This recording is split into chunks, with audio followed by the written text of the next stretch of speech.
민수기서 20장 9절에서 12절 말씀, 민수기서 19장에서부터 20장 사이에는 시간적인 큰 간격이 있습니다. 19장까지는 출애굽 2년 동안의 여정을 배경으로 하고 있습니다.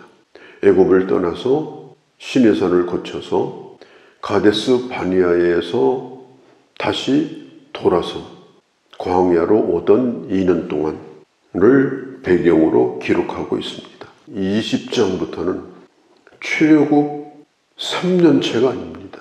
출애굽 40년이 되는 해를 배경으로 하고 있습니다. 그러니까 민수기서 19장에서 20장은 시간 간격이 약 38년의 간격을 두고 있습니다. 이걸 염두에 두고 성경을 보아야 됩니다. 약 40여 년간 이스라엘 백성들은 단 한 가지 메뉴로 살았습니다. 하늘에서 내려오는 만나입니다. 그들은 40년 동안 집을 짓고 살지 않았습니다. 텐트를 치고 거두면서 끊임없이 이동하면서 숙박하고 또 옮기라면 옮기고 광야 생활을 했습니다. 그리고 이제 광야 생활이 끝나갈 즈음 40년 첫 달까지 애굽에서 나온 20세 이상 된 장정들이 다 죽게 됩니다. 이제 가나안 땅에 들어가기 위해서 신광야에 있는 가데스 바네아에 오게 됩니다. 그 신광야가 어디냐? 이스라엘 백성들이 40여 년 전에 가나안 땅에 들어갈 수 없다고 하나님을 원망하던 곳이에요. 이스라엘 백성들은 거의 38년 동안을 이 신광야의 가데스 바네아를 계속해서 맴돌면서 오랜 세월을 보내게 됩니다.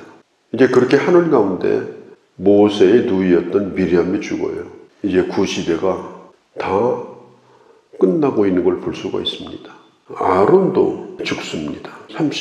33장에 보면 애굽을 떠난 지 40년 5월 1일에 아론도 죽어요. 누이도 죽고 형도 죽고 이제 모세 혼자 남게 되는 거죠. 인간은 다 갑니다. 빨리 가고 어떻게 가는 것뿐입니다.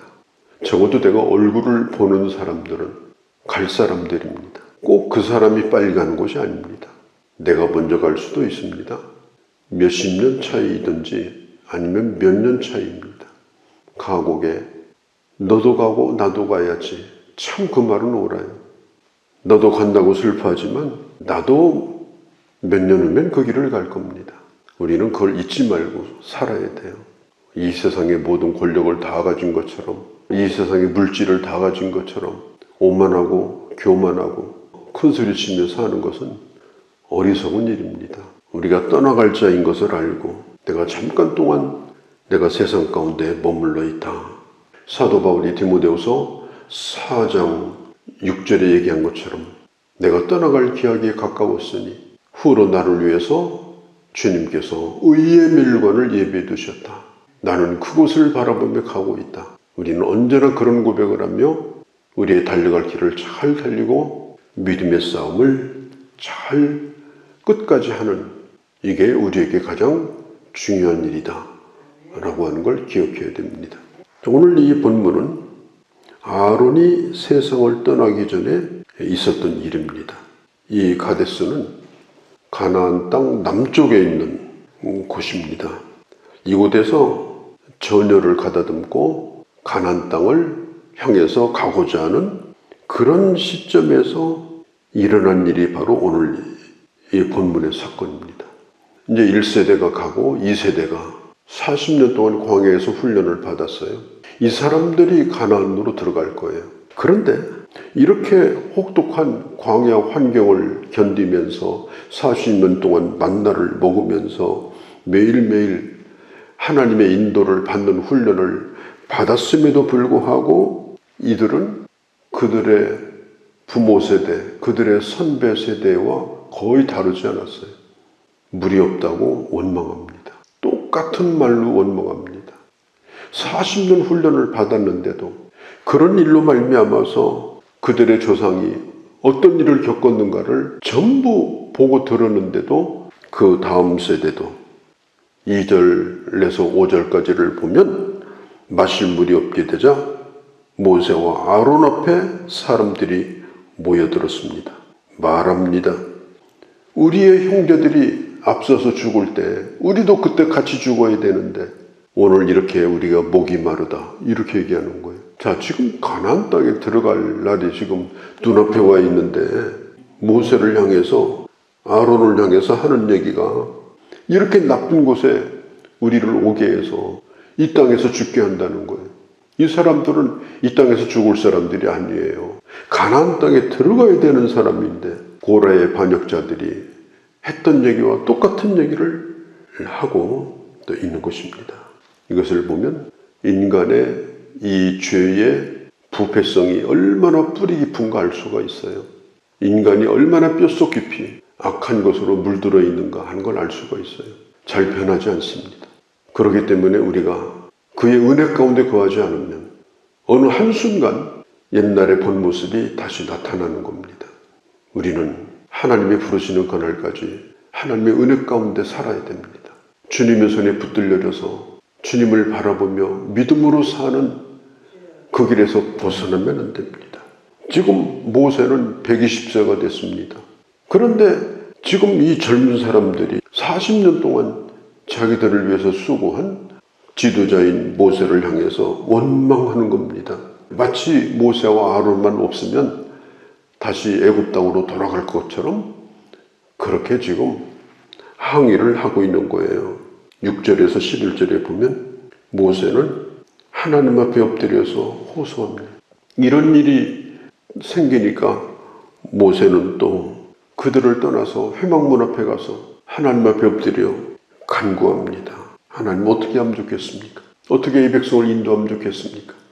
그때 물을 얻기 위해서 모세에게 가르쳐준 방법이 있는데 반석에게 명하여 물을 내게 하라. 이게 하나님께서 모세에게 가르쳐준 방법입니다. 그런데 이때 모세가 회중들이 다 모여 있는데 큰 반석 앞에서 말을 합니다. 뭐라고 얘기하느냐? 우리가 너희를 위해서 이 반석에서 물을 내랴? 우리가 누구예요? 모세와 아론이에요. 그러니까 무슨 뜻이에요? 여기 하나님이 없어요. 우리가 하겠다는 거예요. 물을 내겠다는 거예요. 이것은 하나님의 주권을 완전히 강도처럼 뺏어버리고 주님 앞에 반역을 하는 아주 대단히 악한 그런 말을 하고 있습니다. 우리가 너희를 위하여 이 반석에서 물을 내랴? 그리고 모세가 지팡이를 들어가지고 반석을 세게 2번 때립니다. 그러자 물이 풍성히 나와가지고 사람도 물을 마시고 짐승까지 물을 마시게 됐다. 백성들 입장에서 보면 문제가 해결된 거예요. 짐승들도 충분히 마셨으니까 백성들에게 문제가 없어요. 그런데 하나님의 말씀을 다 잃어버리고 백성들을 책망하는 데만 신경을 썼어요. 왜? 분한 마음이 든 거예요. 우리가 이 바위에서 물을 좀 내랴? 그러면서 지팡이가 부러지도록 세게 이 반석을 치게 됩니다. 12절에 보면은 여호와께서 모세와 아론에게 이르시되 너희가 나를 믿지 아니하고 이스라엘 자손의 목전에서 내 거룩함을 나타내지 아니한 고로 너희는 이 회중을 내가 그들에게 준 땅으로 들어가지 못할 것이다. 이게 하나님의 판결이었어요. 이스라엘 자손의 목전에서 혼자 한 일이 아니에요. 백성들이 다 보고 있는 가운데 하나님의 거룩함을 나타내지 아니했습니다. 그러니까 모세는 반석을 지팡이로 친 게 아니에요. 하나님을 친 거예요. 정말로 끔찍한 일이 생긴 겁니다. 내가 물을 줄까? 그리고 화를 잔뜩 내면서 자기들이 부리시는 것처럼 바위를 지팡이로 쳤어요. 고린도전서 10장에 보면 반석이 예수 그리스도라고 했는데 하나님 편에서 보면 40년 동안 하나님이 도우셨고 기도할 때마다 응답하셨고 부족한 가운데도 붙들고 사용하셨고, 그런데 마지막에 가서 모세가 이런 끔찍한 일을 하고 만 겁니다. 그런데 마지막에 와서 이스라엘 목전에서 하나님을 모욕한 거예요. 하나님의 거룩함에 대하여 아주 심각하게 충격적인 행동을 지팡이를 휘두르면서 한 거예요. 거기 하나님이 없어요. 백성들이 볼 때는 모세가 부리시는 것처럼 들렸어요. 하나님이 한 일이 아니에요. 40년 동안 보여주었던 온유가 끝나버렸습니다. 분노가 터져버렸습니다. 모세는 가나안 땅에 들어가지 못했습니다. 그가 이스라엘 백성들을 가나안 땅에 데리고 가서 그 기름진 땅에서 끝까지 지도자 노릇을 한다면 어떻게 될까? 하나님이 여기서 모세를 한번 봐주셔가지고 가나안 땅에 모세를 데리고 들어갔다면 백성들은 잊어버리지 않을 거예요. 내가 물을 내랴 그러면서 물을 냈던 놀라운 일. 야, 모세와 아론이 대단하구나. 가나안 땅에 들어가서는 어쩌면 여호와의 신앙이 아니라 그때부터는 모세의 종교, 모세가 교주가 된 종교가 되고 말았을 겁니다. 그래서 하나님은 모세를 끊어버린 겁니다. 우리는 때때로 모세만도 못한 1000분의 1, 10,000분의 1도 못한 우리가 하나님 자리에 앉아서 하나님 같은 말을 하고 하나님 같은 행동을 하고 교만에 물들어가는 언행, 그런 행동, 그게 뼛속 깊이 우리에게 지금 스며져 있다는 사실. 그래서 오늘 우리는 민수기서 20장에 나와 있는 이 사건을 깊이 마음에 새기고 또 새기는 교훈으로 삼고 살아야 한다라고 하는 거예요. 끝까지 잘 해야 되는 겁니다. 과거에 잘했던 얘기는 할 필요가 없어요. 오늘 잘 해야 되는 겁니다. 오늘 겸손해야 되는 겁니다. 오늘도 여전히 하나님의 은혜를 의지하여 오늘도 여전히 주님을 두려워하며 그 앞에 순종해야 합니다. 아무리 위대한 업적이는 사람이랄지라도 하나님의 거룩함이 아니라 자신의 영광을 드러낼 때 거기서 끝날 수 있다는 사실을 성경은 우리에게 오늘 가르쳐주고 있는 것입니다. 거룩하신 우리 아버지, 이제까지도 저희들을 연약한 가운데서도 오래 참으시고 저희들을 붙들어 주시고 인도하신 주님, 오늘 모세가 한순간 어떻게 허물어졌고 심지어 지팡이로 하나님을 치는 것 같은 그런 언행과 그런 행동을 통하여 하나님에게 모욕을 돌렸고 이런 안타까운 장면을 보았습니다. 하나님 아버지, 우리의 남은 날을 생각하면서 아버지, 하나님의 영광이 드러나도록 늘 겸손히 엎드리며 오직 주의 손에만 붙들려져서 고이 쓰임받다가 주님 앞에 설 수 있는 저희가 되도록 저희들을 주장하시고 인도하여 주시옵소서. 우리 주 예수님의 이름으로 기도하옵나이다. 아멘.